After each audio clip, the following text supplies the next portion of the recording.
What's up, guys, and welcome back to Paint Bravely, the podcast where you can find a little bit of encouragement, discover new ways to make your hobby more fun, and most importantly, learn to paint bravely.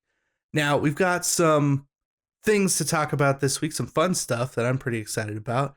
But first, and I suppose we should mention, this is the first episode of the second year of the podcast, I guess, if you want to call it that. Second season. Not sure what to call it. Yeah. It feels good, I think. Well, congratulations, Casey. We made it. You too, Brent. We did. And we were thinking about saying something on episode 26, but we never quite got around to it, did we? No. So here we are, episode 27. If we don't acknowledge it now, we never will. So we are in year 2 of Paint Bravely, the podcast. And I'm glad that you're here, whether you're just joining us or whether you've been here the whole time like us. I suppose we've mostly been here. It's a matter of opinion, really. Well, we're glad you're here now, and that's the important thing. Year 2, baby. Yeah.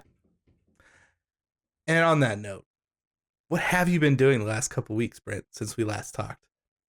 Casey, you forgot something very important. We're doing a new thing. Yes. Like, as part of our process to revamp and upgrade this podcast, we are doing hot tips of the day. Are we just going to start the hot tips then right at the beginning? Is that what we're doing? I think we have to. Okay. So this is, it encourages us, you and I, to actually have something of worth to bring to the episode each time. Bravely painting. And why don't you start with your hot tip of the day? Because I got to let this cat out of the door because he's decided now.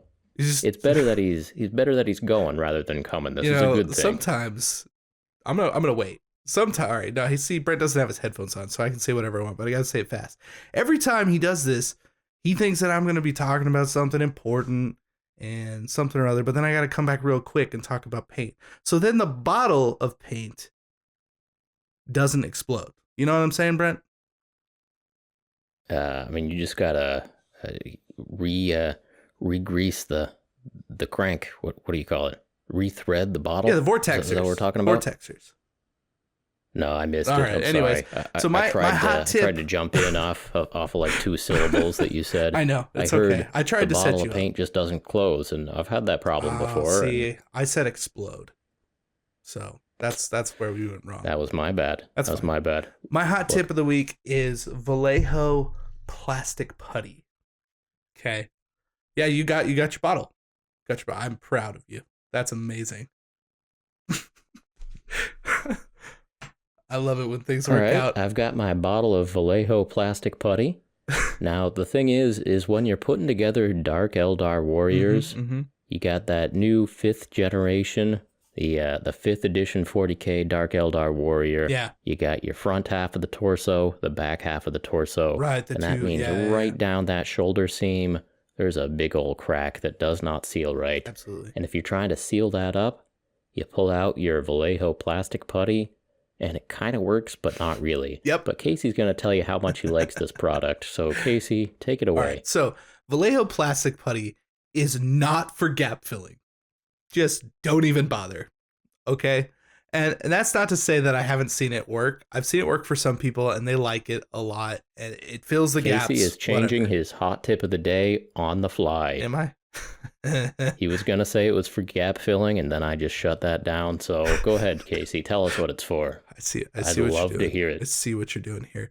Now, if I could turn your attention to your monitor and the notes that we've written down, we're doing fine. All right. So, Vallejo plastic putty, while it can be used for gap filling in specific circumstances, and it is water soluble, so you can kind of spread it out and build it up in layers, so to speak, to kind of make it more seamless. I personally like it for texture. You can be really purposeful about how you apply this. Like, you can kind of stipple it on, or, just glob it on there, whatever you kind of want to do, and move the stuff around, and it creates a thin film of texture on your models, especially on cloaks. I like to stipple this all over and kind of build it up on some of the rougher areas. And that way, when you go to paint that cloak, you get your highlights and your shadows, but you have that extra bit of real texture that wasn't on the model before. And because you're only doing it on one part, it stands out nicely and it just kind of acts a little bit more realistic, and it just looks cool. So I would definitely recommend Vallejo plastic putty, not for gap filling, but for texture. That's actually really interesting. I knew there was a reason I didn't throw this right in the trash. Exactly, because it is mostly garbage. Okay. Yeah. Backing up a second, this is a product that comes in the regular old Vallejo paint dropper bottle, but instead of a color, it says plastic putty on it. That is correct. 1 part plastic putty. Is that all it says? Good for texture.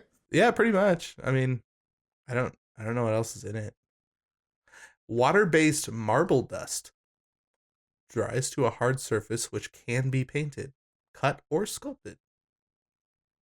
That's what you were just saying. Yeah. Yeah, very good. Very good. All right. Yeah. I got my hot tip of the day coming up, and this is for you card sharks out there. Any poker players, you got your magicians, you got any sleight of hand artists. Yeah. So I've been doing a lot of airbrushing recently, and I told you on a previous episode that I bought a lot of playing cards because they were cheap. 12 packs. I've got a very specific niche application for 3D printing that I like to use playing cards with. But I've also figured they are really useful as shields when you're doing airbrushing. So if you're trying to paint a bit and you don't want to paint all the other bits on the model that same color, normally you use a little bit of tin foil or, piece of paper, what have you.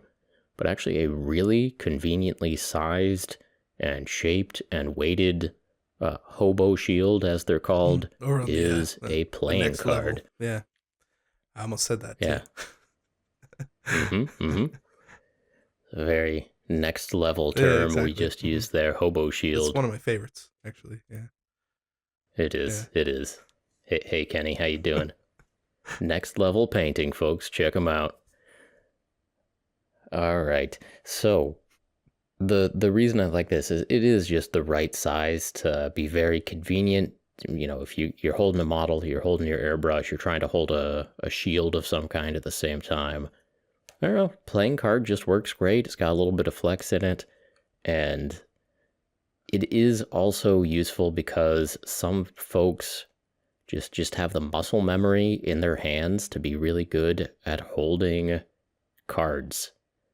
I know it sounds a little bit crazy, and I am not somebody who has a ton of dexterity with cards, but man, if you could just be like rolling that shield around on your fingers and just dancing across your knuckles and just all the angles, the manual dexterity, that's item specific, man.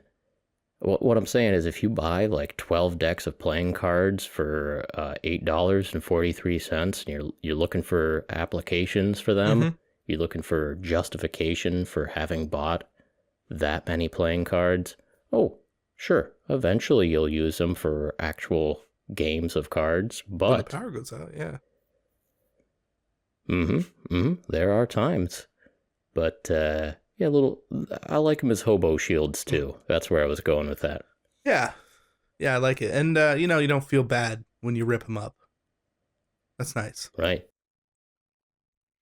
Now, of course, with our crowd here, maybe we should just be talking about not playing cards, but Magic the Gathering commons. I mean, I don't know if okay. Well, let's take a step back here. Hang on. Get some land cards. Okay. Now you're almost speaking my language here. I'm thinking a little ad card that comes in the back of a little pack, right? Oh, sure. Like not that like land is worth money, like at all, for the most part. No, well. Oh yeah, no, it is, but it's not for the most part. We can't get into that. This is not a Magic the Gathering podcast. This episode of Paint Bravely the podcast is not a Magic the Gathering podcast. No, that will happen someday on accident, I'm sure. Well, hey, if there's a set of Warhammer cards, that's going to be an episode of Goobertown Hobbies. We'll see if it's an episode that literally or is like a 3 thing. Episodes of Paint Bravely the podcast too. I totally Life finds a forgot. way. I totally forgot that's a real thing.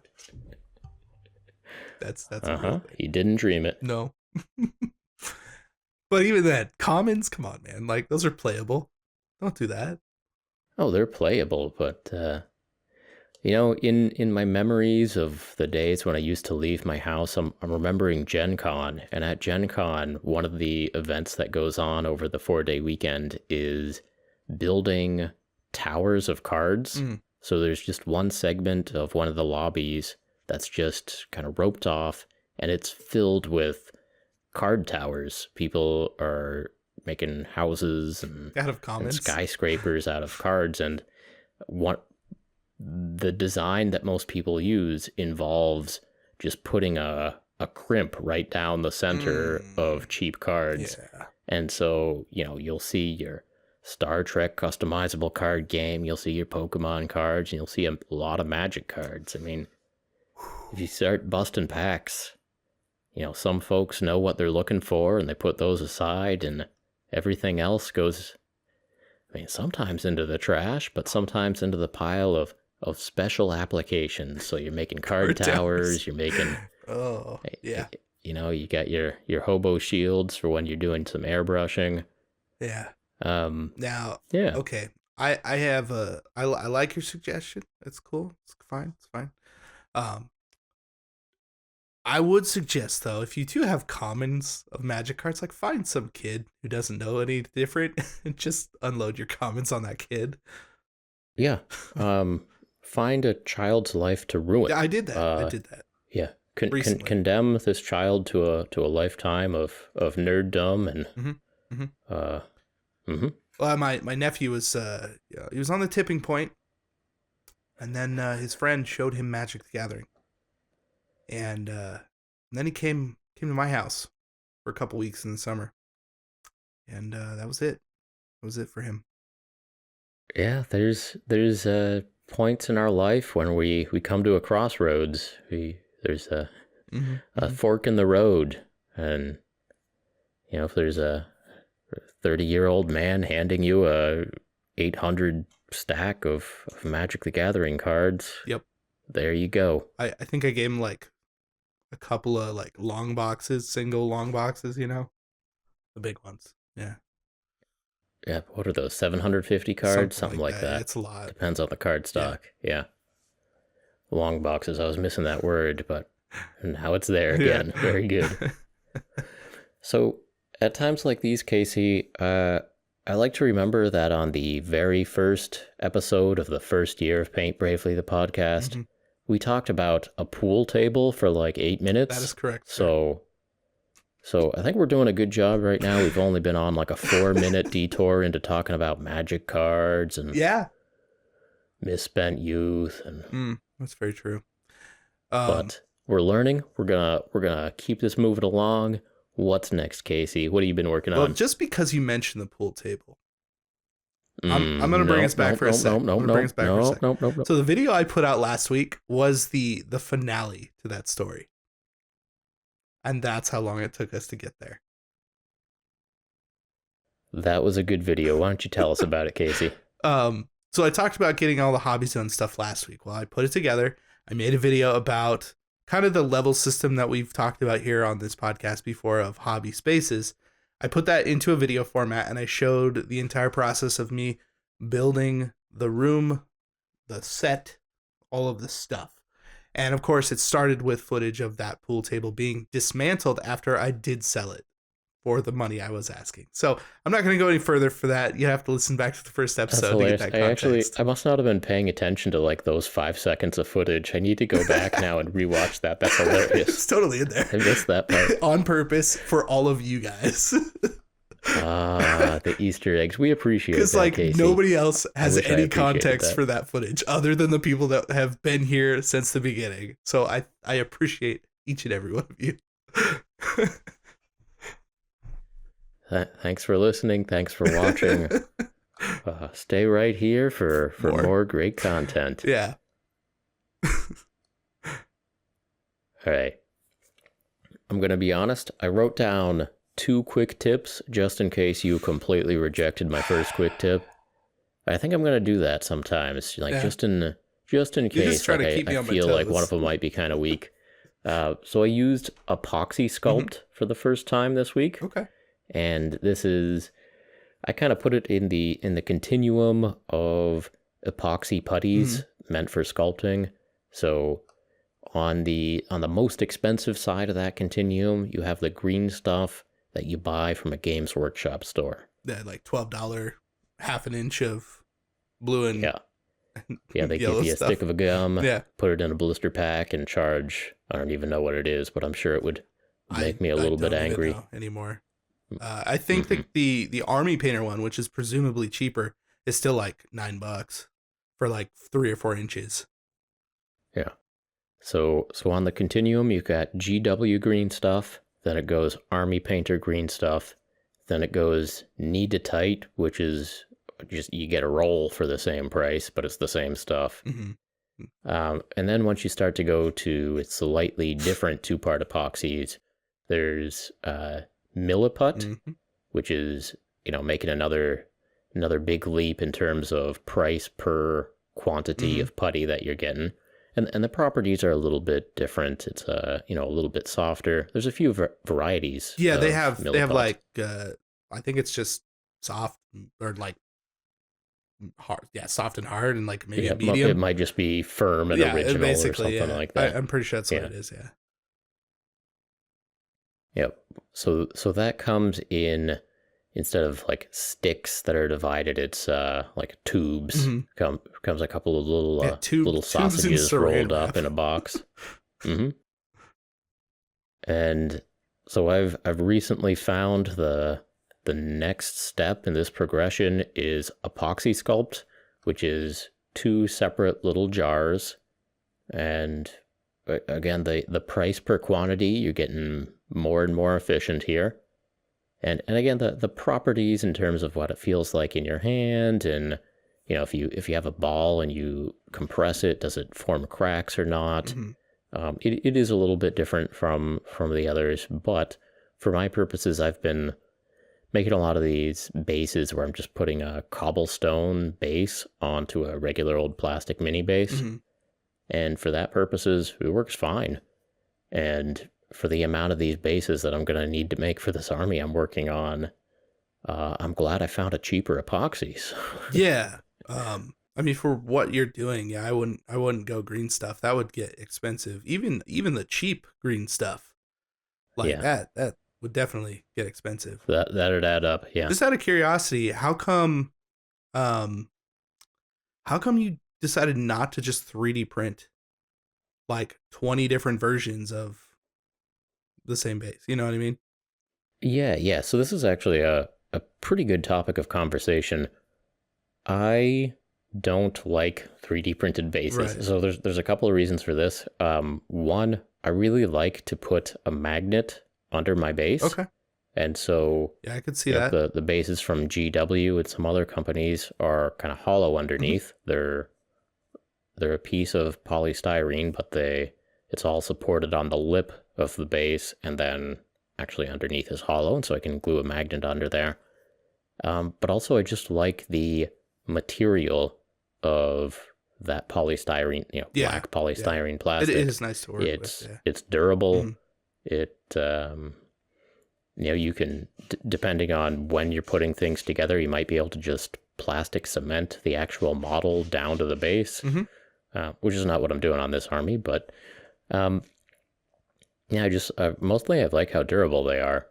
And when I'm 3D printing, if there's a little bit of a mess up in the print run and like the edge of the base isn't perfect, that's the sort of thing that'll bother me to no end. That's funny. Or if I'm taking the bases off of the print tray and I chip the edge a little bit or something, that would bother me just absolutely to no end. So yeah, I am in camp. Regular old plastic base that you do something fancy on top of, and maybe incorporate a few 3D printed bits on there. But man, that pristine black plastic edge, gotta have it for me. Okay, then, because I totally get what you mean, but a couple things that kind of came to mind. You can punch holes in the bottom of stuff to, let excess resin come out. And on a base, Sure. well, it's about magnet sized. Oh no, I mean there's certainly a world, like an alternate version of Brent, who would get really into European Brent again. Like I think we had Australian just Brent show up in the comments last week too. Just throwing that out there. Look, you're stuck with this version of Brent. Yeah. This is, but I can see myself in a different time, just getting really enamored with, using Blender or something to take one of these 3D printable bases, removing exactly the amount of space I need to put a circular magnet of diameter 6, thickness 1.5 millimeters. You can do that, and that'd actually be really cool. Yeah. And I know there's at least one base company, and I can't remember the name. I know Miniac ran an ad or two for them, but it's like plastic bases that have that like circular cutout to put the magnet in. Yeah, I know what you're talking about. And it holds it real good down there. Yeah. The alternative to that, and I don't know if you've heard of this, are base toppers. So it's all the cool stuff on top printed very thin, so you can print out a lot very quickly. And they're essentially just parts and pieces that you glue on top of your plastic base that you like. And that becomes your base, but it's still resin printed. So it doesn't have the actual like foot on it that is the base that you don't like. And I thought that would be something that would work for you. That's much more interesting to me. Yeah. Yes. Yep. Yeah, just kind of like a in the middle compromise between it. You still get the cool looking stuff. It's uniform. And you get your nice plastic base. Just a thought, just throwing it out there. Man, we'll take this offline and you can show me some possibilities. I'm not sure if I've seen any of those necessarily, but of course that exists. That sounds awesome. Yeah. We'll think about that. Yeah. I'll throw you some links. Yeah. But if you don't have a 3D printer and you want to sculpt a cool base, think about Epoxy sculpt. Yeah. And from our last episode, we had a viewer say that Tom, or TL as we call him, say that they like Oatly Fix-It Stick, which I guess that's another type of two-part epoxy putty. And I don't know quite where that fits into the continuum, but we are always interested in learning if there's anything from the world of plumbing or home improvement that is essentially the same stuff as we use in the hobby. It is. Normally that's cheaper. if there is that option. So I'm going to have to look into the pricing on Oatly Fix-It Stick and see where that's at. Maybe get my hands on some, mash it up, see if I like the feel. He also said that it dries, I think he said, right? It dries in like 15 minutes. So that's something to consider because all of the other epoxy putties that we use are between 4 or 5 hours to 24 hours. That's true. Like minimum, which like 4 is hours. nice. Which is actually what you want if you're sculpting with it. Sure. But if you got a quick texture roller or something, and you pop your Oatleys down and you throw a texture roller over the top, maybe that's perfect. Yeah, I'll have to look into that too. That sounds interesting because I could always use putty that dries stupid quick. Like, I sometimes I get a little impatient, especially when I'm like in a hurry. I'm trying to fix some model, for a video, whatever. I'm trying to get the stuff done. And it's like, I don't have 24 hours to wait for green stuff to dry, which is why I honestly generally don't use it in my videos because I just don't have the time to dedicate to literally waiting for it to dry. So like I'll opt for something like a super glue filler and that it mostly works. But, if you screw it up, you can tell that kind of thing. Like if it gets on like chainmail, you're kind of screwed. So yeah, like something that's quick, that's also like a putty that, is like something you could wipe off that makes sense would be useful. Yeah, for filling gaps or something. That's definitely interesting. Yeah. I've also heard like the UV stuff is pretty good for filling gaps. Mm-hmm. Like, yeah, you just kind of put it in there and then shine the UV light on it and just cures. Basically resin, like lightweight resin. Yeah. I'm sure it's, exactly the same chemical reaction. Yeah. It would be interesting if we just started using some of our printing resin, and just, made ourselves a little vial of that to try using for filling. I mean, it's not a bad idea. Like, I've I don't know. got a light. I don't know. Somebody had to have done that, right? Some of it has a very bad smell to it. Yeah. But if you find some kind of odorless printing resin and just use that for filling gaps, I think that absolutely could work. Yeah.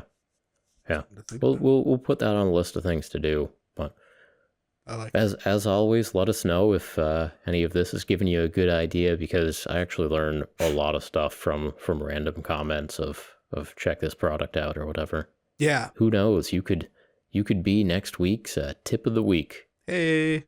So something to look forward to. Yeah. Just throw a hot tip down there in that comments. Yeah, but if I start leaving the house again someday and ever go back to Lowe's, I'm gonna find that Oatly Fix-It stick and we'll see what's up. Yeah. Mm-hmm. Now, if you do want to fill gaps, I say milliput is the way to go. Just circling back around to the plastic putty. Yeah, like a month ago, I tried out old Marco Frazzone's Not Just Mecca. Some butter. Milliput butter. Milla butter. Where it's just you take milliput and you kind of mix it up with a little bit of alcohol, and you can thin it to the consistency that you want. It's easier to jam it down or even brush it into gaps on your model. And so I did a squad that way, and it was decently effective. I think a little more practice and it could really have something there. It acts almost exactly the same as plastic putty in that instance, which I don't particularly it did remind like. me. I was having flashbacks to old Vallejo plastic putty filling caps. The bigger difference is, though, that it doesn't shrink. I don't think it shrinks. Don't quote me on that. Yeah, Pretty sure it doesn't. But the actual putty won't. The alcohol will evaporate, of course. Right. Other than that, the putty left over doesn't. Where the Vallejo plastic putty, it starts to dry and it does shrink. Which is why you usually have to do a single coats. Part. It's gonna have evaporation and it's gonna shrink. Yep. But plastic putty is not sandable, really, and it kind of is. But you can tear pieces off, where milliput's totally sandable after a few hours. Yeah. All right. What else is new, Casey? Well, so what? You had 2 quick tips? Is that?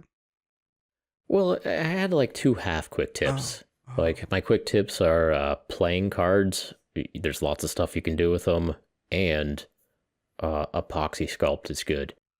And both of those are kind of weak enough for quick tips that you could have totally just called me out and said no, and like not accepted it or given me like a C-. I mean, okay, bringing up playing cards again, like I was kind of okay.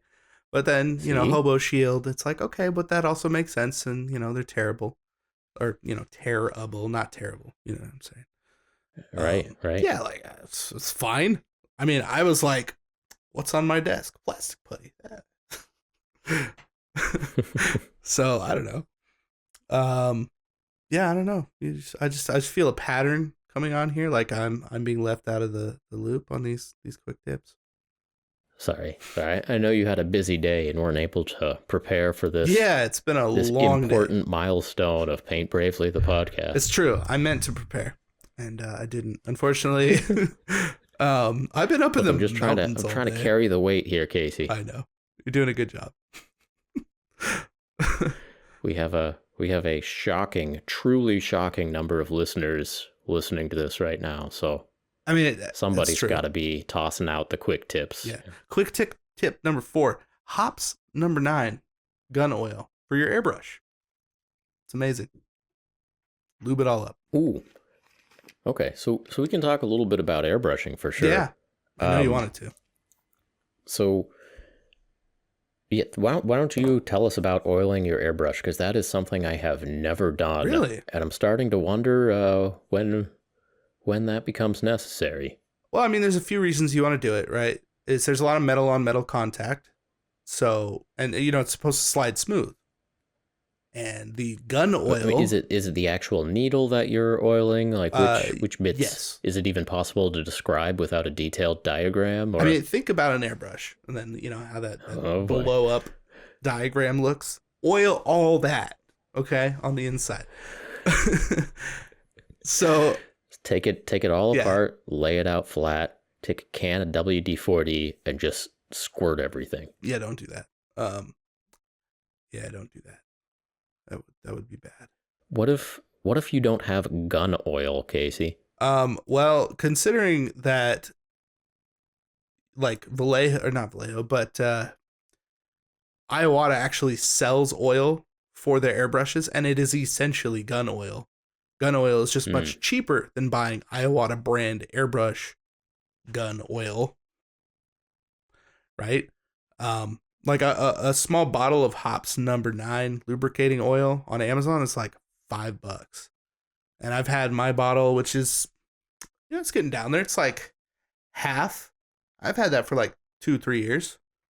You want to say that brand and item description a little bit slower there? Hops number 9 lubricating oil. Hops number 9 lubricating oil. Oh, there you go. Learn something new every day. Yeah. That was a good tip, Casey. Thank you. 2 for 2. All right. Just making up for your Okay, and a little bit later, I'll look up that diagram that shows which bits benefit from lubrication. Pretty much get right on that. Any of the threaded parts are good. So, yeah, I have 2 airbrushes that I use a lot. Actually, I bought a couple of cheaper airbrushes a few months ago, figuring that someday I'll make a video on, cheap airbrushes versus more expensive ones or something, Sure. or at least I would use them so that I could have the experience of using a cheaper airbrush. Okay. But still, mostly what I use is very early on in my airbrushing career, I bought 2 Badger airbrushes. So I have one with a big nozzle and one with a small nozzle. And, kind of in the learning curve of learning how to airbrush, I did a lot of terrible things to those. Part of it is you have to learn how to disassemble and reassemble the airbrush. You have to learn, how much you actually have to disassemble to clean it properly. And it turns out not very much, actually. Almost, in fact, once you get the hang of it, better. you pretty much just need to exercise the needle without necessarily taking much apart at all. Every once in a while, take the nozzle off and clean that out. But anyway, in the learning curve, a beginner learning to do anything is going to put a lot of stress on a piece of equipment. I remember learning how to drive a stick shift car. My dad was like, okay, we're going to find $600 beater. Yeah. Or he's like, yeah, I'm close to getting rid of this car. You may destroy the clutch on this car. Yeah. Still got kind of angry when I had a few little rough starts there, but that's okay. Moved past that. I drive a stick fine now. That's good. But it's good your skill. first time learning a new piece of equipment, you're going to put some stress on it. So where I'm going with that is one of my airbrushes, one of the bits that screws into another bit is completely threaded. And just the last time I'm like, okay, better get that in there good, because this is the last chance. So. Oh no. But no, it's still working, and I figured out how to clean the airbrush without disassembling kind of the back end there. Okay. And yeah, it's fine. But yeah. Yeah. Where I'm going with this is, I think for somebody just getting their first airbrush, I really think it's a good idea just to get the $20 airbrush first and learn what the bits are, how they basically go together, which bits are most likely to break. Yeah. Get some experience breaking and fixing those, and maybe then get yourself a $80 or $100 airbrush or what have you. Yeah. I fall down in pretty much the same area. I actually did a video on that a couple of years ago now. Mm-hmm. The G22 or the G233 or whatever, the Masters, the real trash one, but specifically Masters, and they're $20 on Amazon, on eBay. They usually come with a bunch of extra stuff, which is kind of handy. But yeah, like I learned how to airbrush using one of those. Like I used one for a year, and it worked pretty good for a year, and it still technically works. I just went out and bought another airbrush for the fun of it. Yeah, there you go. Like it's in a drawer. I could pull it out right now. Nice. Yeah, so I'm still working off the first 2 airbrushes that I ever bought, and I know that there is some serious damage on at least one of them, but they're still working. Yeah. What? So you have Badgers. What kind of Badgers? I have the Patriot 105 is like my big bore 0.5 millimeter. Yeah. So that shoots primer and varnish nice and fast and gets things covered up. And then I have the Chrome, which is, it has either a 0.2 or a 0.3 millimeter nozzle, and that's for precision. There you go. Sure. Shoots way slower. Yeah, it takes a long time to empty the pot, as it were. Mm-hmm. Yeah, I've been using a Patriot 105 and a Sotar 2020, which they're basically the same as the Chrome. Yeah, mostly though, I still use the 105 for like everything. Nice. Yeah, I rarely pull out the smaller needle, even when I'm going in real tight. Seems to work mostly. Hey, the more experience you get, the braver you can be with those tight spaces. And actually, that's the project I've been working on for the last couple of days, is really trying to push myself with the airbrush. And I spent a lot of my experience working with an airbrush priming a model and getting one color on there and then calling it good and taking it upstairs and getting out the regular old paint brushes and painting them up that way. But I've been pushing myself to try to get as much of the model done as possible with the airbrush. So a main color, and actually here on the desk in front of me, like this dragon, I was able to get the blue of the body of the dragon done, but then I was able to get all of his spikes. I was even able to get the teeth done with the airbrush. Yes. And more than anything else, it was finding the angle to shoot with, and then just using them, kind of squinting a little bit and painting bravely, if you will. Yeah. So I'm quite happy about that. I was using my fine nozzle airbrush for the teeth, certainly. I even did a lot of his eyes. So he has glowing orange eyes here. Nice. And so I squirted the socket with white ink, and then over the top of that, I orange ink. And so the actual orb of the eye got to be orange, and then the surrounding, the surrounding areas got the glow. And then with a brush, I just put in a yellow dot right in the center of the eye, and the overall effect is pretty cool. Nice. This is one of my favorite models I've done in a while. So that's cool. Yeah, I think having an airbrush, using an airbrush as often as you can to paint the most of a model, is a huge skill to have.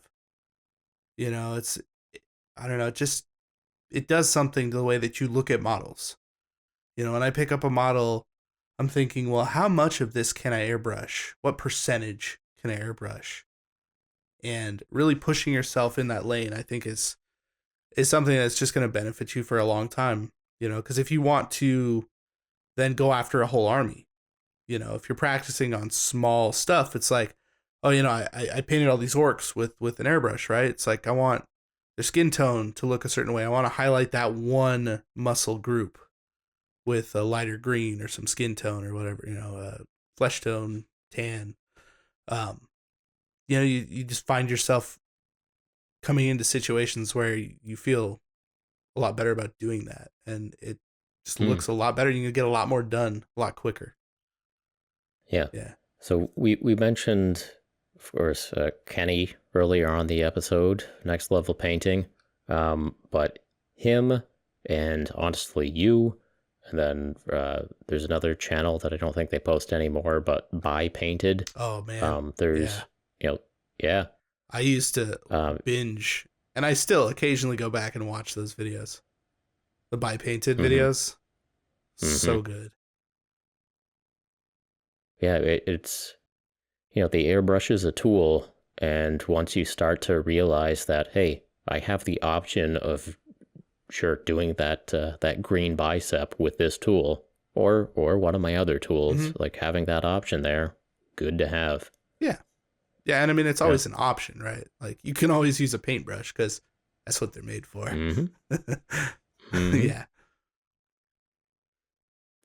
Are you looking to expand your airbrushing knowledge here, Casey? I mean, it's always something that's on the back of my mind. And I am, in fact, pretty soon. Yeah, I know you're trying to prompt me. He's trying to prompt me. I can see that look in your eye. I'm getting there.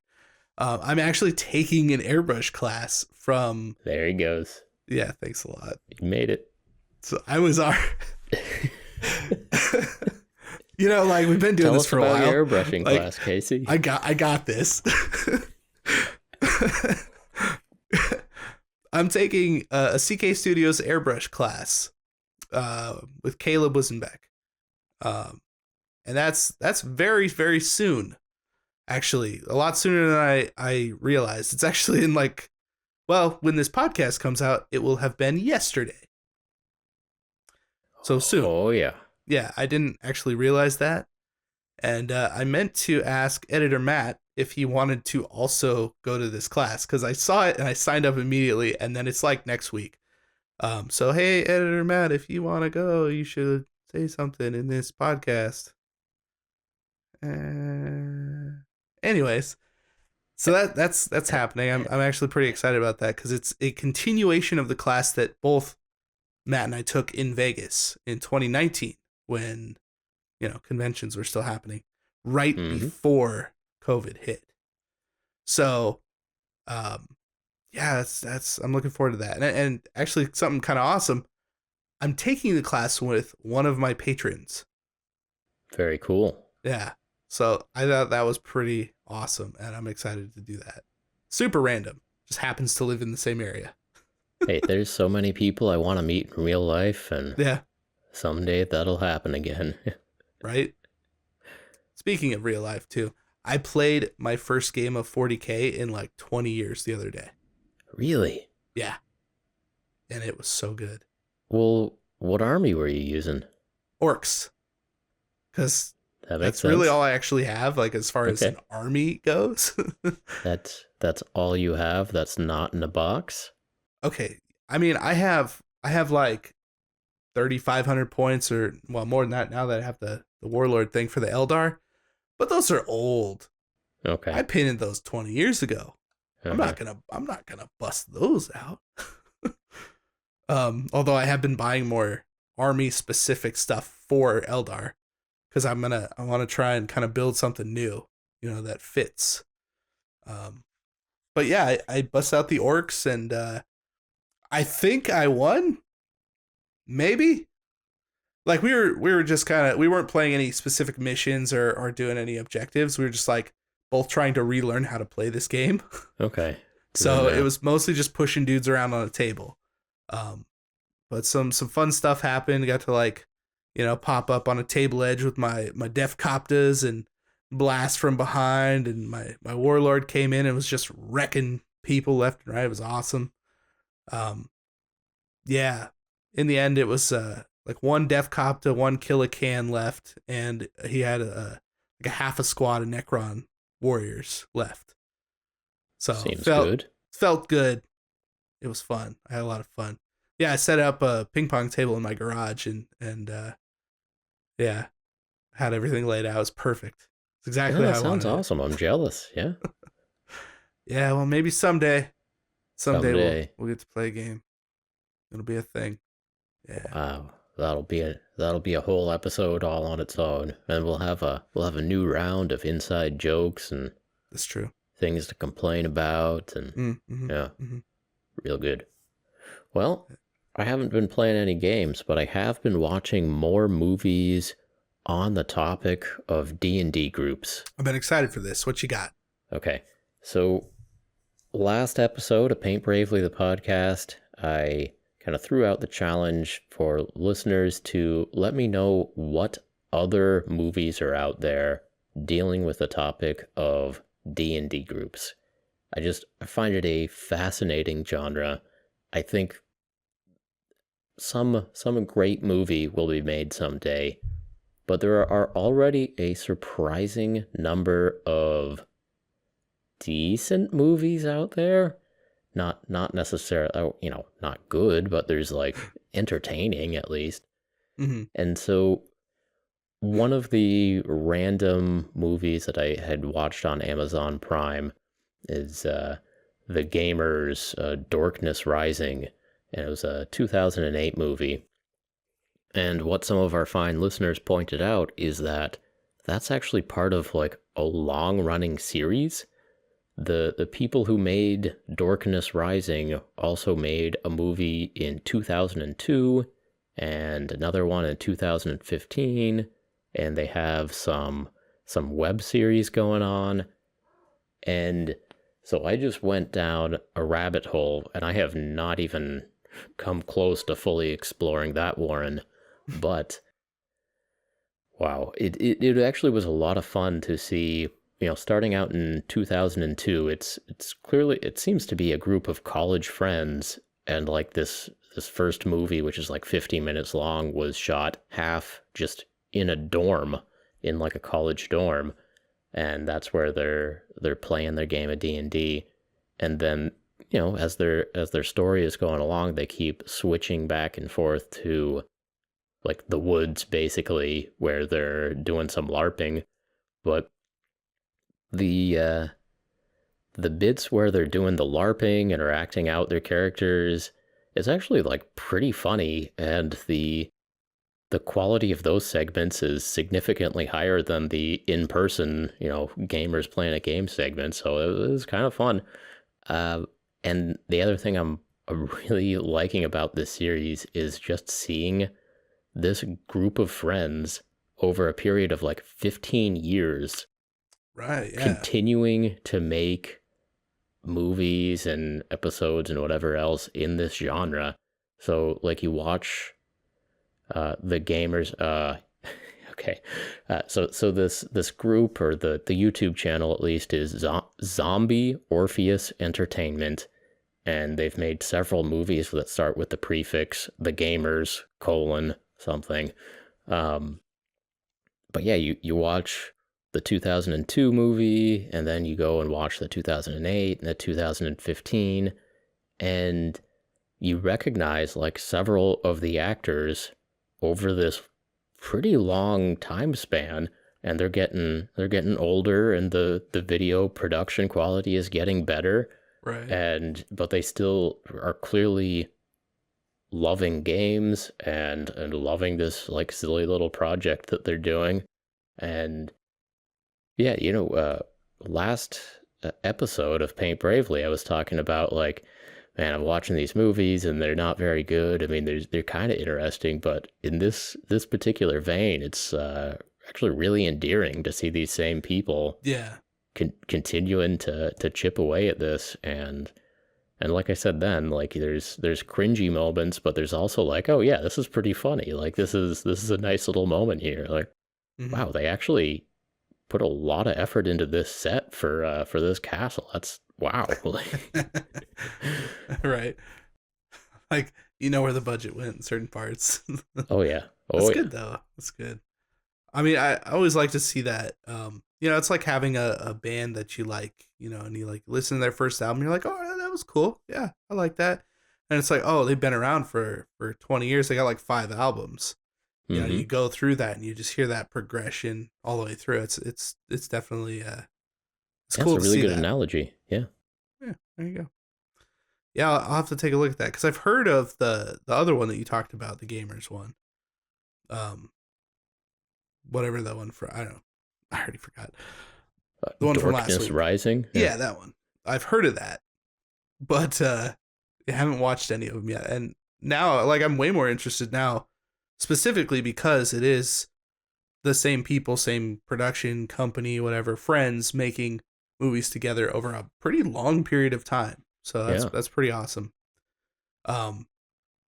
Yeah, like I have a friend who went to high school with. Like, we've been making basically just like cheesy bad movies for a long time. And he, like, I helped shoot his last movie, and it was this whole thing, and it's like finally having like a little bit better camera setup and a little bit better mic setup and some good stuff going on, and like real actors and that kind of thing, after having done it with friends for so long. And like seeing this kind of progression, now he's working on a new movie that I'm not doing because I just can't do it. I don't have any time. And it's like, it's incredible, like, to see the transformation with all these people that I know from a long time ago. Yeah. And still making movies, still doing this stuff, trying to get out there. So yeah, I'm super interested in actually following up on this particular series. Right? Yeah. Sounds cool. So thank you, listeners. Thank you, viewers, for pointing us in this direction. And there is still much more to explore. They've made the whole series of web videos, and I don't even know how deep it goes, but we'll get there. Yeah, we'll get there. Yeah. Oh, man. Well, and if you do have any other suggestions for gamer movies, Dungeons and Dragons groups, a la the Guild, the Gamers, the whatevers, things that aren't necessarily super mainstream, like we know about Stranger Things, we know about Super 8, E.T., those kinds of things. Yeah, so preferably streaming. Just hit us up, comment section, youtube.com/paintbravely the podcast. We're going to leave those comments. Thank you. So I'll keep going with this segment a little bit. I found a new podcast. So I listened to Life After the Cover Save with Blake and Ed. And on a recent episode, they mentioned another new podcast that comes out, which is called Old as Hell Gamers and Geeks. And so this is Doug Johnson from Table War fame, and Travis from Fartstone, also from 20-Sided Realms. And they sit around and talk about games, and they seem to be putting effort into their podcast. They've got they do bits and they do segments, and they've got editing with funny voices and audio clips, and sometimes they sing. And the premise is just a couple of very old men spending their dwindling time on games and geekdom. And I found the first few episodes funny. I'm glad they're doing this. And if you get to the end of Paint Bravely the podcast and you're looking for something else to listen to, you got Old as Hell Gamers and Geeks, you got Fartstone, 20-Sided Realms, Life After the Cover Save, all that stuff. It's good stuff. Mm-hmm. Always good to load up the phone and have something to listen to while you're painting. Yeah. After you finish this episode. Well, please do. Please do. I think maybe we should put a quick tip at the beginning of the episode, but then if we have a second or third quick tip, we save that for the end of the episode, or the second one is a surprise. You don't know when in the episode it's going to happen. I mean, that makes more sense. You can't just listen to the front and then skip to the back. You got to listen to the whole thing. Got to listen to the whole thing. You want to learn to paint bravely, you got to listen to the whole thing. Mm-hmm. Yeah. So I'll tell you right now, there might be another quick tip in this episode. Yeah, there might be. It's possible. Don't rule it out. It's true. Yeah, we both had two somehow. Yeah, not good ones though. So we might have a good one. Good point. Yeah, it's a good point. Okay. Mm-hmm. Man. speaking of which, since we have been doing this podcast for a long time, I don't even know if we should ask or not. Like, I don't know. For suggestions? Yeah, you know. Hey, you're always welcome to give suggestions, but you know, we'll see. We'll see. No promises. Yeah, I mean, never any promise. I can't do that. Cannot. I can't promise that something isn't going to come up, and I won't be able to write a new topic for this week. Yeah, we actually always do value suggestions, but it's not a contract, you know. We won't necessarily take them, especially if Casey's busy all day before the podcast and barely even has time to come up with 3 or 4 good quick tips, you know. That's true. It's true. I suppose I should talk about that too, because today was a real day. It was a day. Long, real long day. So, okay. I'm just gonna go for it. So I have a sister, right? I also happen to live in northern Nevada. If you're not familiar with that area, you know, Reno, Sparks, northern Nevada, right? This kind of bigger city area. We live at the bottom in a valley. You go up the hill to Donner Summit. That's the Donner Summit, as in the Donner Party, right? So you kind of get the idea of the level of snow in the mountains, that kind of thing, the danger, if you will.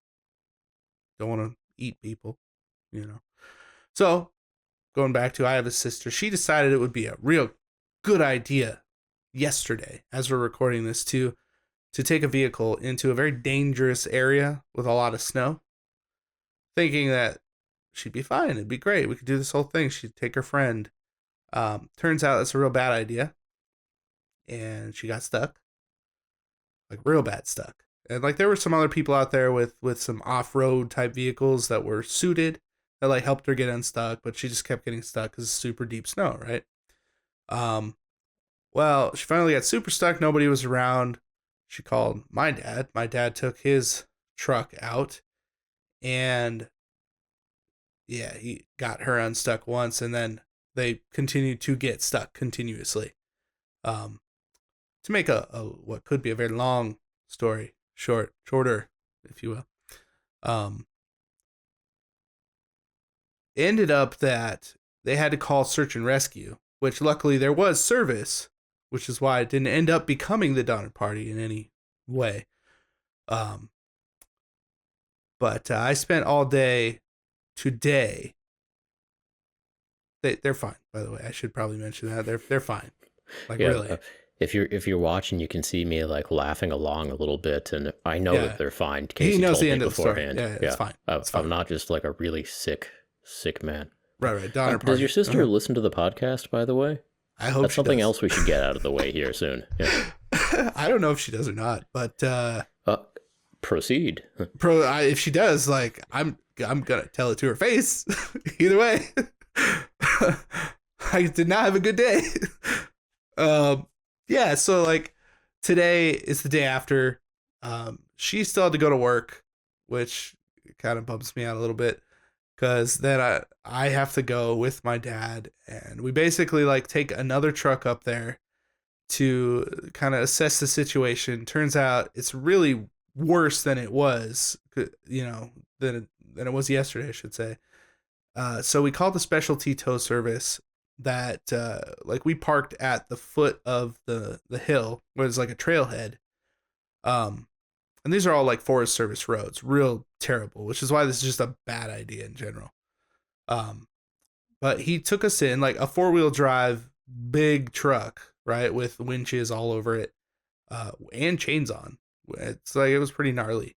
And these are not small hills and trails. Like, it's pretty bad. So we get down there. It's like 6 miles in. Takes us 2.5 hours to pretty much get to the vehicles. We get the vehicles unstuck, and luckily only had to winch the one truck out once on our way back out. I was able to manage to, in 4-wheel low, drive out my parents' Xterra, which was pretty nice, pretty sweet car. Was surprised. Yeah, so Xterra. Woo. But yeah, that took literally all day, and I had already planned on sitting down and doing some kind of important things today, and also coming up with some sweet stuff for the podcast. So yeah, sometimes that just doesn't happen. So your suggestions really valuable. Just saying. And the next time Casey is doing, a day of tough manual labor and using the chainsaw and tow trucks, he's going to be thinking about your suggestions. But they're fine. I'm still mad. Look, that's the important thing. By the time this episode comes back, you're going to be right as rain. You're gonna make up, and hey, maybe by then you will have gotten a car stuck somewhere, coming back from your airbrushing class, you get stuck. Maybe your sister helps you out of that mess. It's possible. It's very possible. Yeah, you never know. But the airbrush class should be fun. Hey, maybe Matt's gonna go. If you text Matt right now, hey, he might be able to go take a class with you. I mean, he might be awake. What time is it? So you want to get into our what? Say it. I know you want to say it. Just treat Matt nice. That's all I was gonna say. I try. I'm a pretty good friend, mostly. Yeah. Sure, he's gonna write something quippy at the bottom of the screen now. Don't believe him. Yeah, I was gonna say, do you want to get into it's not that we actually have a topic literally at all for this episode, if you haven't really noticed. It's a celebration episode. Year 2 of Paint Bravely, the podcast. We've just got at least another year of basically this in mind. So, I mean, yeah. Unless you have some really good suggestions, and then maybe those will get implemented. Yeah. No promises. I mean, either we're going to try harder or we're really just going to keep doing the same thing. I don't know which yet. Look, I think we're cruising along here. And so I had a few things I'd figure I'd talk about today. So something interesting on the Goobertown Hobbies channel is I just did a box review for Kill Team Pariah Nexus expansion from Games Workshop. And that was interesting because it was the first time Games Workshop has contacted me and sent me a review product ahead of release to check out, and it was not a good box. Yeah, I'm hearing that from a lot of people. Yeah, and sad. So it's $160 American, and a total of 12 models in there, some cardboard, some rules which, based on the company, are going to be obsolete within 8 months, and how many games like Kill Team Pariah Nexus are you going to get in the next 8 months, and then some terrain that was not very good. Was it just cardboard terrain? Or was it plastic? The terrain was plastic, but okay. I know there's little boxes. It was not good. Yeah. No, a couple of walls and some boxes. Yeah, like Monopoly houses. They have their point in the game, but they don't do a whole lot. But yeah, so kind of been thinking a lot lately about when companies send us review stock and is that a bribe and what does that do to our opinions and. Yeah, sure, it's a little bit of a bribe, yeah. It's 100% a bribe. I mean, companies sending out review stock is an extremely efficient way to market their products. Absolutely. Yeah. Because, what else are we going to do? If Casey and I start being comfortable using the word influencer to describe ourselves, don't... Just ignore most of what we say. Just let's get that out of the way right now. Yeah, most definitely. With a grain of salt with most things. I think enjoy the sounds of our voices, but don't seriously do anything that we recommend. And if you are sitting at your painting table right now, change the color in your brush right now. Just change it. Just something good. Something good. Just pick the first thing you see. What were you thinking? Just grab it. Clean it off right now. Yeah. Well, what were you thinking? Yeah. You gotta change it up a little bit. I know we've been at it. This podcast is going on for a little bit, but we are at that time.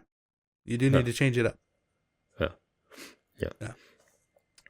So yeah, I've got my first ever box from Games Workshop. My first acknowledgement from the big boys, Big Brother, and it's almost like a dare. Like, hey, review this, right, and be honest. Yeah, here's a $160 box with 12 models in it, and they form 2 teams.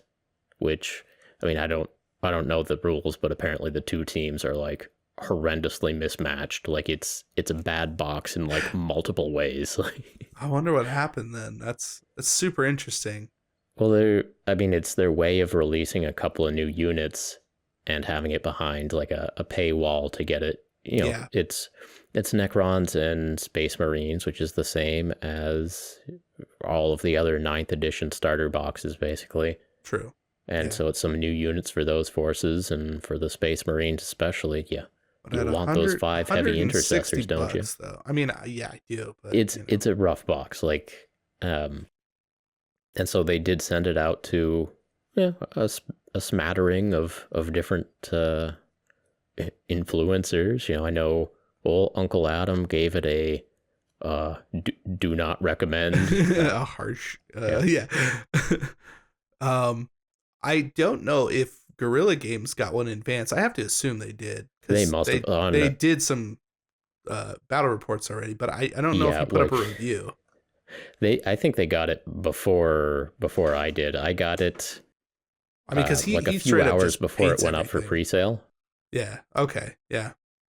And like when I was kind of opening it up, Guerrilla Gaming was posting like battle reports with fully painted units from that box. I'm pretty sure. Yeah. I mean, that dude is quick. He is. He's dedicated. Like, he will put the effort in.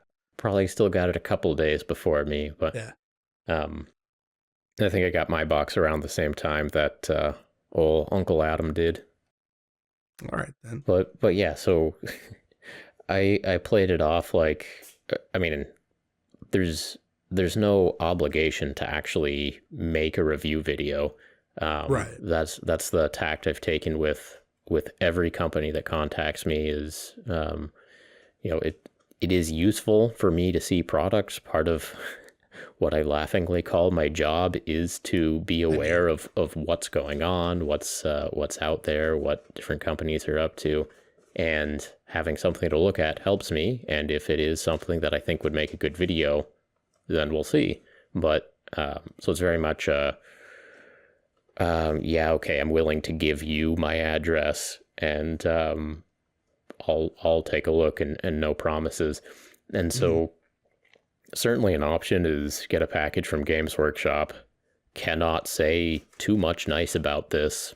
Just don't even make a video. But I decided it'd be funny to make a cats playing in boxes video. So I made a joke video which started out very much like a typical unboxing review video of me, like, I got this new box here, we're going to talk about it. But careful viewers will note that in the whole intro, there was a cat licking its butt, like, in the foreground of Careful watching viewers. Yeah, and that progressed to me like, okay, here's the back of the box with, like, on the side of the shot, there's a cat sitting there hanging out. Yeah, and then that progressed to me taking everything out of the box really quickly, like, here's 12 models, here's half a rule book, here's like a stupid poster or something, and then, put the cat in the box, and then just a couple of minutes of just cats playing in boxes, and then let's compare this to the Indomitus box, and then just shots of cats playing in the Indomitus box. I had a fun little time with it. It's not a joke I'm going to repeat too often. Sure. And if I do repeat it, it's just going straight to Goobertown Cats. That's where that belongs. But I mean, if it's cats playing in boxes with Brent voiceover, yeah, probably. Yeah. Yeah. But yeah, I'm kind of bummed that the first thing that the overlords over at Games Workshop send is have you checked out the Goobertown's only thing they send is just yeah. Oh, I mean, I could make a video painting up heavy intercessors, but they don't look that much different from regular Space Marines. So and that's really the problem. Like, you know, it's like, oh yeah, I got an Indominus box, and then I got that box. It's like, it's not necessarily that we don't appreciate the fact that people send us things in the mail, but it's like it's really hard to create compelling content if it's literally the same thing. Like a Necron is a Necron, is a Space Marine is a Space Marine. Like, it's not different. Yeah. Well, the Indominus box, there were a few interesting things. There were the bikes in there. There were the guys with the shields. Yeah. And I did make a video with the guys with the shields. Those dudes were pretty sweet. But we hadn't seen those before, look right? Awesome. Those are... Yeah. They're new. They're inspired. Yeah. Like, for Space Marines, I was kind of stoked on those. Those look cool. Yeah. My point is like, Indominus wasn't that long ago. I don't know if you want to do that many Space Marines back to back. Right. Yeah. That's what I'm saying, yeah. So sometimes companies send us stuff and it piles up a little bit. Like, yeah, not complaining, but right. So the video I've been working on, I'm actually really excited about it and having a fun time with it. But I'm realizing that over the course of the episode, I'm giving shout outs to like 5 different random companies that have sent me materials. So there's custom stencils, because I'm doing an airbrush stencil, and then there's the 3 models I'm using in the video are from 3 different companies that that sent me the model review. But and so I spend a lot of time thinking about the ethics and morals of what we do and what we put out there for people to watch, and what our role is, and bias, and are we encouraging people to be using their time in ways that most people find beneficial to their lives? Are we encouraging people to spend money in reasonably good ways? Or it doesn't always come through, but I actually spend a lot of mental capacity kind of thinking about these bigger questions. Mm-hmm. And in that process, there's definitely some rationalization that goes on. So when I first started the channel, I was like, I'm not gonna take handouts from companies. Like, we're not gonna sell out for anyone. not gonna sell out. But I've kind of reached a new equilibrium here, where I think if a company sends us something that actually that not just provides like a bribe, a plastic bribe. If a company sends something that actually increases our understanding of the hobby, of the market, of what's going on in the gaming industry, then that's really useful and important. So as an example, the dragon I held up earlier, this is from Archon Studios, which is the company that makes the plastic terrain that's been on Blackmagic Craft, that's been on Dana Howell, several other channels as well. And I mean, they're playing the game right of sending out samples to YouTubers and presumably podcasters and other folks to just say, hey, look at what we're doing, play around with this. And this was a company that they do like big Kickstarters for terrain and stuff. So the Ramparts terrain, the Dungeons and Lasers, that was these guys. And it's is essentially pretty nice and very affordable plastic terrain. And in this case, they also made a dragon to go along, or several dragons, I think, to go around along with Dungeons and Lasers. And it's, hard polystyrene. It's the same type of plastic that GW or, Weird is using. And it's pretty good, actually. Like, Yeah. this was something like I had seen the Ramparts campaign, and I'd seen a few videos about some of the terrain before. But I got an email from them, and they're like, "Hey, can we send you some stuff?" Like, yeah, sure, no guarantees. I'll take a look. And then turned out like I actually really liked it. And the point I'm making here is this is not something that I ever would have bought for myself. Like, I have just on the shelf behind me, I have a lifetime worth of potential products, or projects and products. Old Chris Price, it lasted his life, and it certainly could last my life as well, I would depending hope so. on health considerations. Yeah. Right. And future medical advances and cybernetics, robotics. Yeah. Wearing a mask while you airbrush your giant dragon. But anyway, so kind of the new equilibrium that I've found is that if a company sends me free stuff and it actually increases my awareness and my ability to communicate useful information back out, then I think I can deal with the bias that it clearly must introduce. Right. Yeah.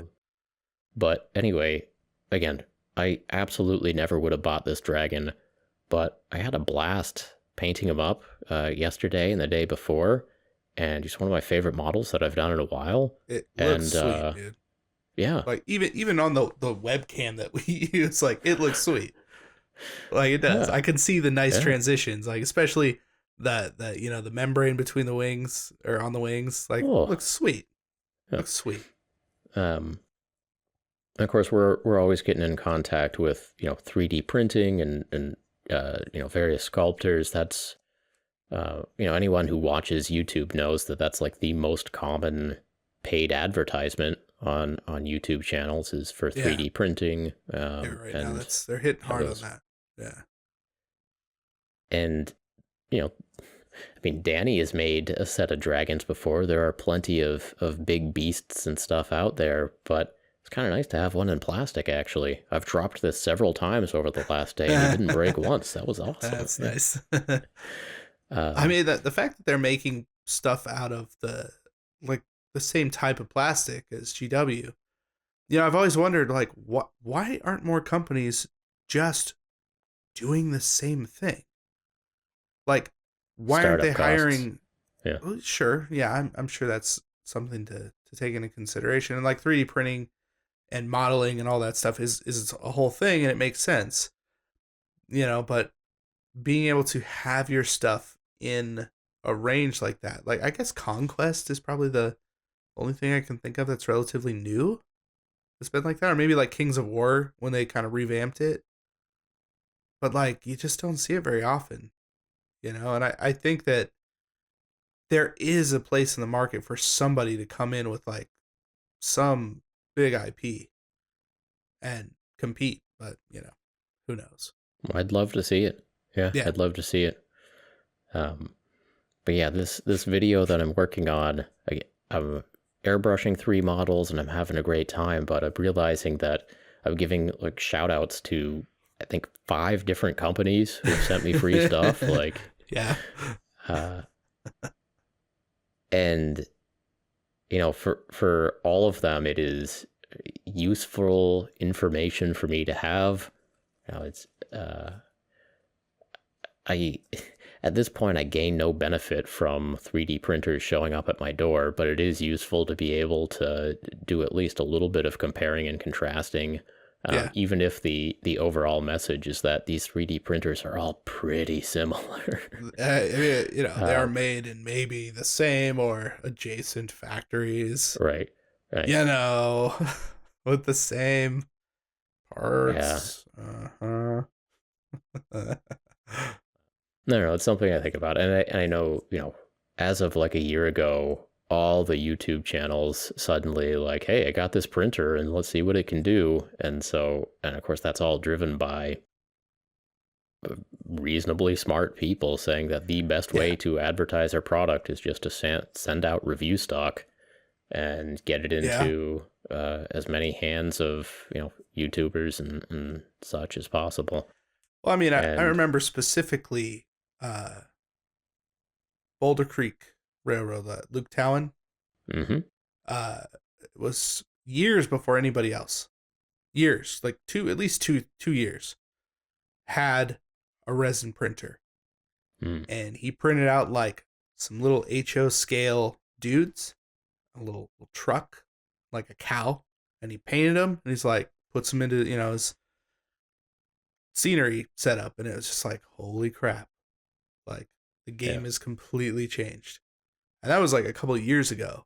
And now that everybody's getting them, it's just, I don't know. We're getting inundated with more plastic. I got so much. Yeah, never ending. Yeah. Look, I just wanted to let people know that I hadn't completely sold out, Right. Even if I'm giving kudos to 5 different companies for sending me free shit in this next video, like it's still Goobertown Brent over here. And Funyuns are delicious. Yeah, I'm not sponsored by Funyuns. I had to pay for that bag of Funyuns. Oh, okay. I had to pay for the other bag of Funyuns too. Did you though? Did you? Okay. And the grocery store diet orange soda like that. Hey, they're not giving out sponsorships. No, generally not. Those guys. None of those generic brands are. Yeah. No. Wouldn't it be amazing though if they did? Like you see somebody like, is that Pepsi? Like, no. Like this is whatever the hell. No, that's Dr. Thunder. Exactly. That's Dr. Perky. Dr. Thunder. Which Dr. isn't half bad, honestly. Yeah. Oh no, it's not. No, I like talking about old bands, like my friends in high school, that was their band name, Dr. Thunder. It's a strong name. I mean, it is strong. Dr. Thunder. Yeah. Though they might have some issues, trademark on that, Like Sunny Select owns Dr. Thunder. They didn't get big enough for that to really be an issue. Oh, that makes sense. I mean, they could have maybe won, but I think a lot of people I don't think they would have done feelings. well going up against Sam's Club and Walmart, but that's probably true. It never became an issue. That's good. So on this topic, so yesterday a box arrived unannounced on my doorstep. I'll pull it out here. Hold on. Ooh, all right. I didn't do anything. Oh yeah. Okay. So that is a much bigger box. Yeah, this is a big box. So if anyone who's watching on YouTube, you are seeing a very nice box. It's kind of the footprint of like a Warhammer, edition start box. Yeah. It's a big box. It has some awesome fantasy art on it. It looks like Hero Quest or something. Oh yeah, it looks very much like Hero Quest actually. Yeah. It is a nice looking box. It's called Game Master Dungeons and Caverns Core Set. Right. And I mean, if I saw this in a store, like this, the packaging is captivating. The packaging on this big box that I'm holding that came in the mail is amazing. Yeah. And I'm gonna open it up here. We're do a little unboxing right here. I'm just gonna quick point this out. We are doing an unboxing on a podcast. I'm just gonna. We're doing an unboxing on a podcast. Between the two of us, we are going to describe this in exquisite detail. It'll be like you're right here. Yeah. Yeah. Now, I do have to say that the box does look pretty good. I like the way the box looks. It's got this nice kind of almost like Arkham Horror purple, going on. Some figures in terrain bits. Okay, I'm seeing some foam being pulled out of here. Like more than half of this box is foam. That's what's in the box. All right. Okay. Yeah. So this there's foam being pulled out of the box. Because, you craft things out of foam. So this is Army Painter's like black magic craft in a box, basically. Which they did, right? Yeah, so it's a cheap foam cutter, some paints, and then like most of the rest of the box is packed with foam. Sure. How much did that like styrofoam? Is it at least like the dense styrofoam? It's not like the balls. You can see the individual. I don't see any balls. Okay, so it's not like a like packing styrofoam where, you know, it's the cheap crap. Yeah, it's like the heavy. There's a can of spray paint in here. Okay, that'll melt that foam. That's fine.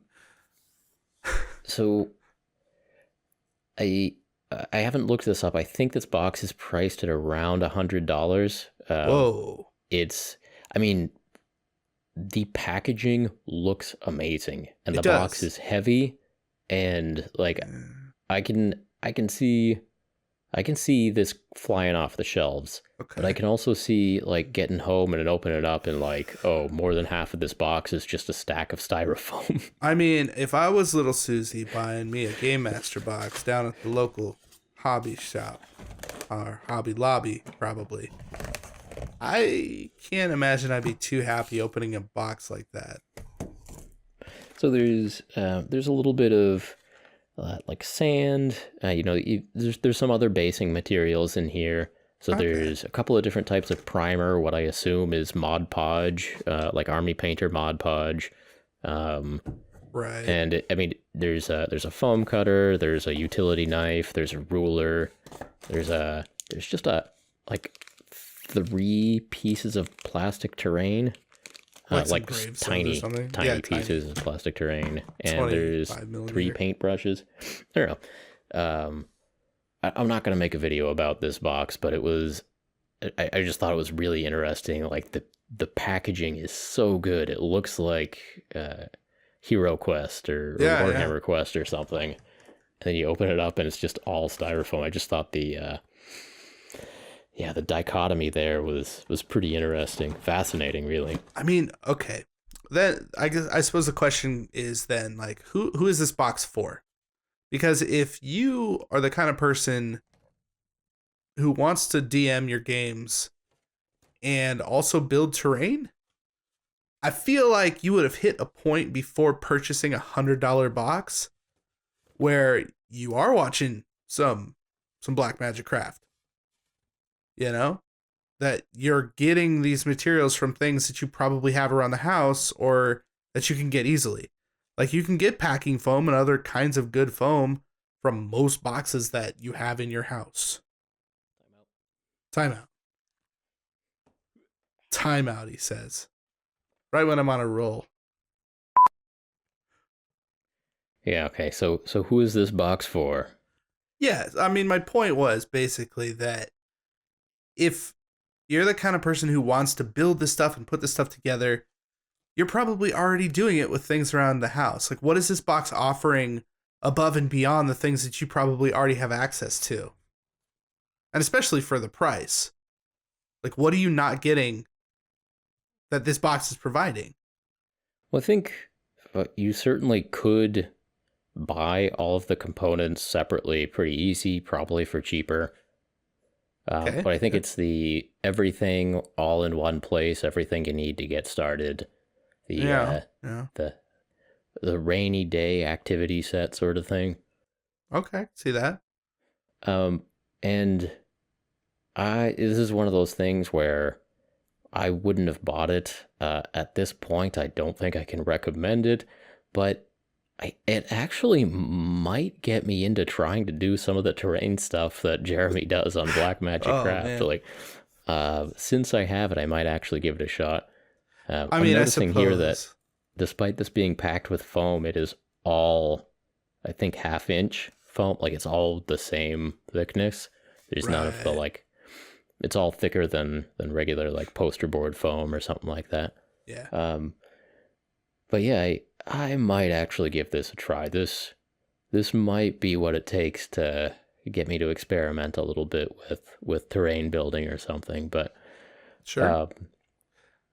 Yeah, so this is what I mean. Like companies sending stuff to influencers whether they're giving it good press or not, it is useful for us to be aware of this, because this is something, this product did kind of make some waves in our community. Like, people definitely were talking about this. Mm-hmm.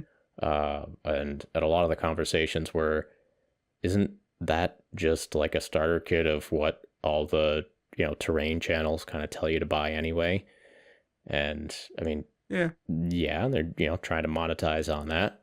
And I mean, that's what it comes down to, right?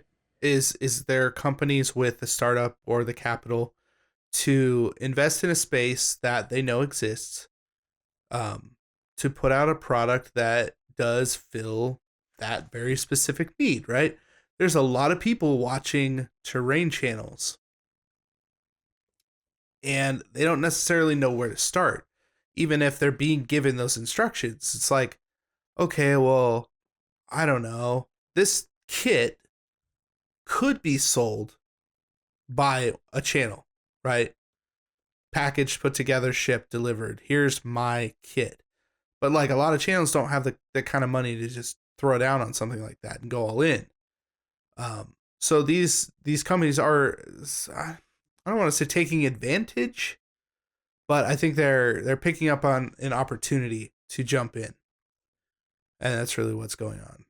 Yeah, I think it wouldn't feel so weird if it wasn't mostly foam in here. And that's kind of the nature of what this hobby is. I mean, it is. Yeah, or what this craft is. If it was a learn to start knitting kit, and there were 3 different sizes of knitting needles, and there was the like bendy knitting needle thing, and I'm going to run out of like these words real fast. Right, there was like a hand spinner, and there was yarn, like a soft measuring tape in there, and there was but anyway, if you bought your learn to knit kit and it was filled with like 7 different colors of yarn with a couple of different textures and thicknesses in there, that would be an awesome kit. But in this case, it is 60% of this box is styrofoam. And maybe that's just part of the nature of this craft, that like the inside of the box is gonna look disappointing. I mean, okay, and I can buy that to a point, right? Except that the cost, that's where it falls apart, right? Is the cost.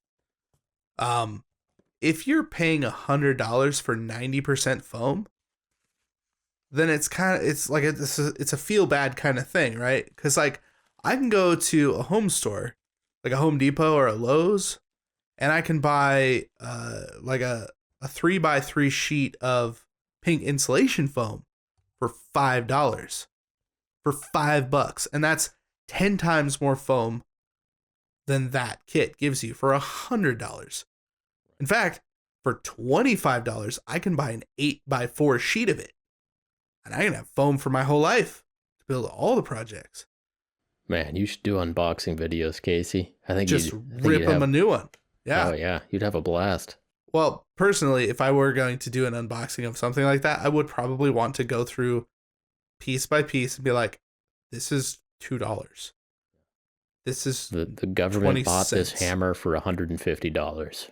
Right. The government bought this toilet seat for $237. Yeah. This is correct, sir. Yes. Yeah. I mean, okay, like I did a sponsored spot, a couple of them for Warpfire Minis, right? And you have too, like especially early in our YouTubing jobs, like they were pretty awesome to us, and they sent us stuff. And their promise was, hey, this box is basically guaranteed to be X amount of dollars in product. So, I mean, I broke it out model by model, and I did research, and I threw that in the videos. And I'm like, it is exactly what they say. How cool. Yeah, that's fun. Yeah, the people who open up magic packs, which is kind of like one of those Warpfire Miniatures random miniature boxes, which you can buy on warpfireminiatures.com. It's got the same feel as opening up a pack of miniatures, but you go and you watch Tolarian Community College or one of those other MTG channels. They're opening up the packs. They put the dollar values on that pack. There's the uncommons, 32 cents. 10 cents, 10 cents, $1.27. There's the rare. My goodness, that rare is worth $2.74. It's a good rare. And the prices make it more fun. Like, what did you get in there? You know you're gambling. What'd you get? What'd you get, gambler? It's kind of funny how, because like a pack of Magic is like $5, right? These days, it's gotten pretty expensive. And it is straight up gambling. Like when I buy a pack of Magic, unless I'm buying like 3 packs and I want to draft, like I'm just gambling. 100%. Otherwise, those cards go in a drawer. I can go to a drawer right now and show you my gambling habit, right?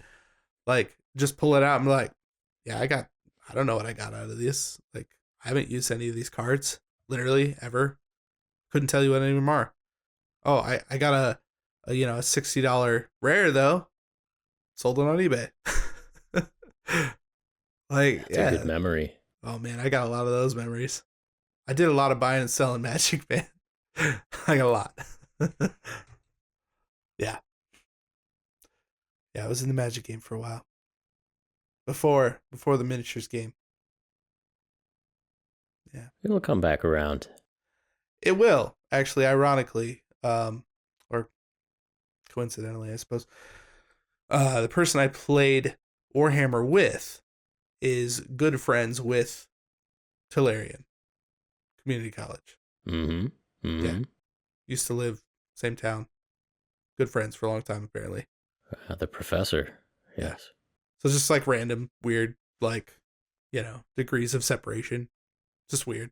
Yeah. Yeah. Look, this is a whole different thing, but I've been watching some pack opening videos recently. And he's got this series super where quick fire Rudy box openings. Rudy is fast. This is my favorite. I can't even watch Rudy anybody is else. fast. Dude. Alpha Investments. Oh my goodness. Like I watch other people unbox and I'm just like, oh, it's taking so long. It's taking so long. As a youth, my game was Star Wars customizable SWCCG. Star Wars customizable card game, collectible card game. Oh man, I forgot what the first C stands for. It doesn't matter. Collectible, but it was a Star Wars game. And a few weeks ago, I got on this track of watching unboxings of like 20-year-old Star Wars packs. Nice.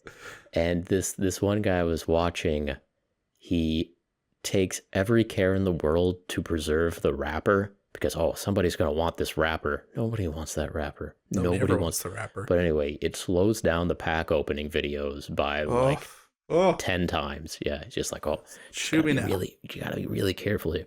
Now, Rudy, my man Rudy, Alpha Investments. Pow. Oh, man, God. Pow. And he's got like 3 more seconds and he has them all sorted out into his piles. God, I love it. Oh. Yeah.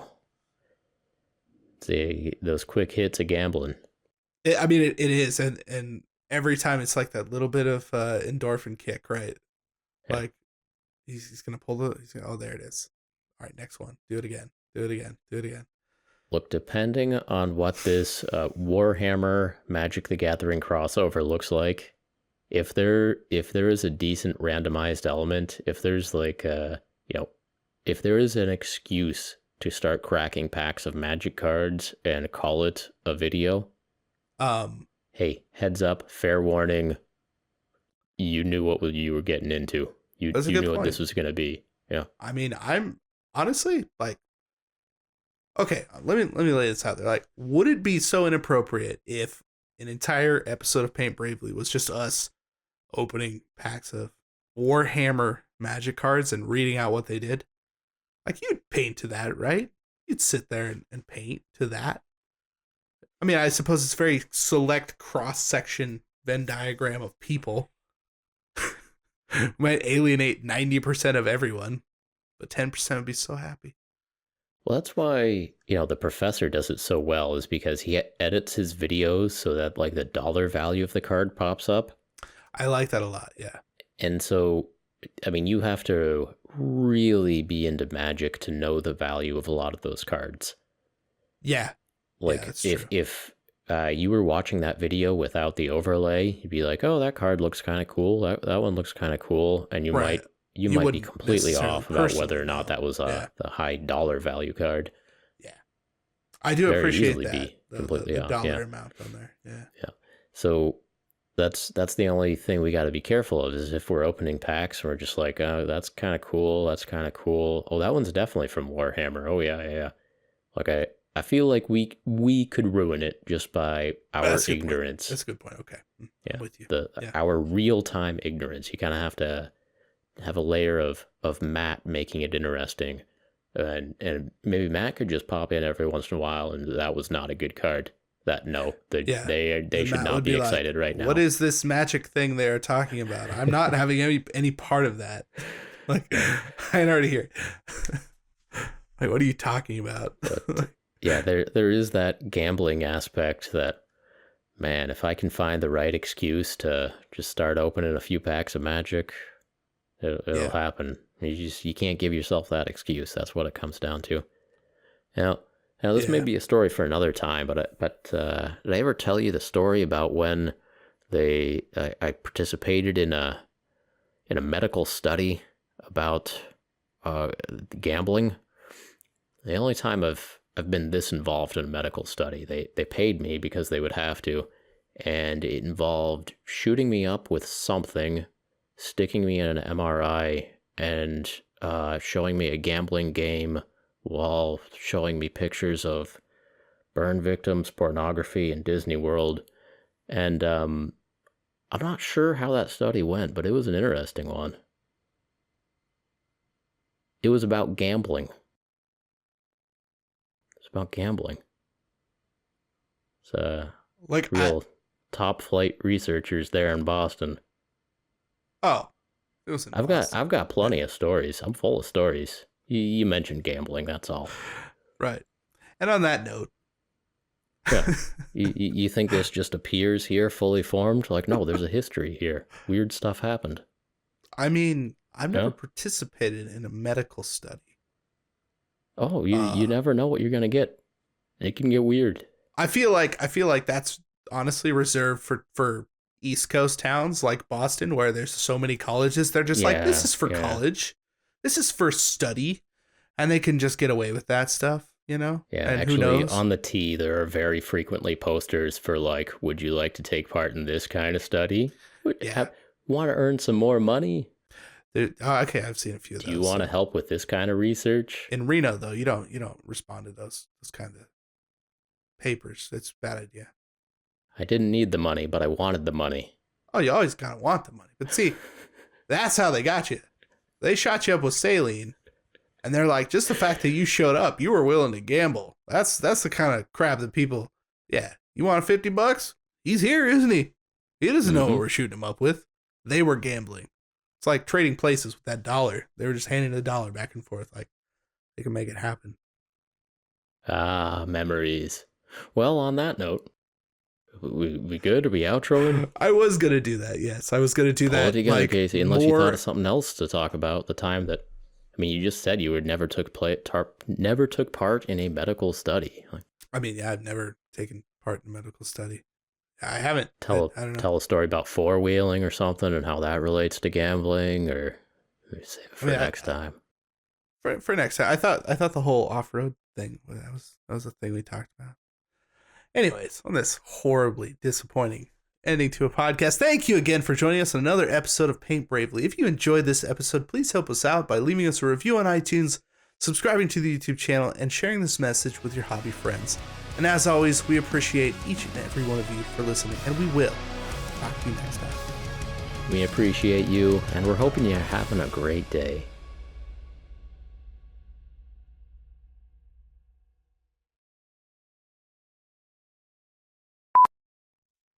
And we're out. I was going to say something else, and I can't remember what it was. Did you really participate in some bullshit? Oh my yes. Okay. That sounds like a good place to pick up for next time.